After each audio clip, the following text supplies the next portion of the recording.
season. My inner demon been waiting to pull out and squeeze it. This money I need it, every day up for it scheming. This is my season, I go undefeated. Please don't end up a body. I'm too late, you Scotty too hotty. Hold up. Oh boy. I guess we're just sitting here waiting for the blizzard to come. After a week of just having nice weather, now it's gonna blizzard. It's looking like 14 to 18 inches. But am I okay with NBA players resting? You know, teams resting NBA players. So let me turn this up here. I can barely hear myself. Okay, there we go. I don't have an issue with it as most people. I do understand it with the schedule of back-to-backs and things like that. And I heard a few times this season the Thunder had to play a game at home, and then the next night they had to be out east for one road game somewhere out east. But I'm okay with it. I understand it's a long season, but with me personally, I have some give and take when it comes to resting players. I understand it, but I don't know if I'm totally with resting players on the road. As we seen with the Warriors resting, what did they rest? 4 guys this past Saturday. Not resting players on the road, and maybe not playing the whole game, but maybe playing 15 minutes. I mean, could that really hurt, playing just 15 minutes or something like that?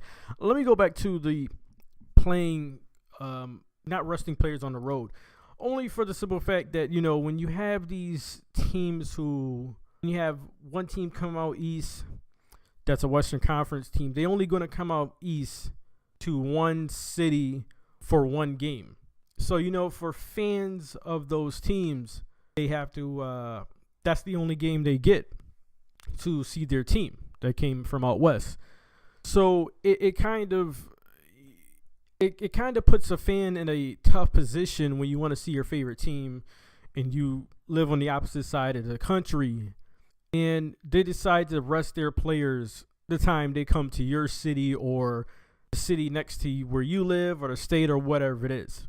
I would prefer if teams were going to rest players, they would rest players at home. If you just had to just have your star players or whoever it is sit an entire game, rest them at home. At least they get, with the 41 games at home, it's much easier, the home fans or whoever, they have many chances to seeing their favorite players or their team at full strength, not when they're Western Conference team going out to the East, Eastern Conference team going out to the West, or in some of these cases, a team that's not in your division, they only play, I think, 3 times or something like that. I don't know. I think it's 3 times, whatever it is. 3 or 4 times. I don't know. But yeah, with me personally, like I said, I have some give and take. I can understand resting players. It's a long season. I think they are going to start the season a little earlier next year. But not resting players on the road, or at least just play them 15 minutes, 18 minutes, or I don't know, man. Those are my thoughts. Like I said, give and take. I can understand it. The league has to. They're not gonna cut games. They're not gonna cut any games. But to at least, I don't know, extend the seasons, more breaks. Maybe another break. Maybe 3 or 4 days off for the entire league. Something. I don't know, man. I don't know the complete schedule right off the top of the head. But I can understand resting players. Like I said, I can understand it. Guys, get in the comment section. Let me know if you like the idea, or are you against it, or are you for it. Like I said, I'm okay with resting players, but I think there is some give and take when you can, play them less minutes, maybe some less practices, things like that. Maybe resting them at home instead of on the road. For fans, those are my thoughts, guys. Get in the comment section. Let me know. Like, share, subscribe. Check the playlist. Other movie reviews, sports content, reaction videos. Till the next video, I'm out.